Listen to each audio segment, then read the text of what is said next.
তোমরা অনেকেই জানো না আমি একটা সরকারি জব করছি। হ্যাঁ গাইস, আমি তমলুক মেডিকেল কলেজ অ্যান্ড হসপিটালে একটা জব করি। যেই দিন থেকে আমি জবে জয়েন হয়েছি আমার না ঠিকঠাকভাবে টাইমে খাওয়া দাওয়া হয় না।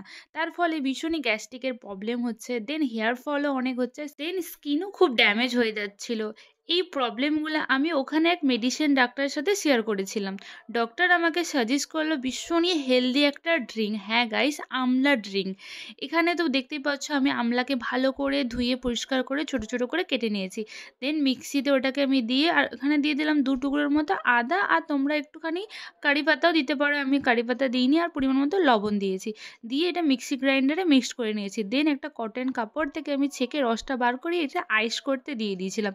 তারপরের মর্নিংয়ে আমি গরম জল, উষ্ণ গরম জলে এই দুটো আইসের টুকরো দিয়ে দেবো। আর হ্যাঁ, এটা রোজ সকালে খালি পেটে খাবে, স্কিনও ভালো থাকবে, হেয়ার ফলও হবে না, দেন পেটও ভালো রাখবে। অবশ্যই ট্রাই করো।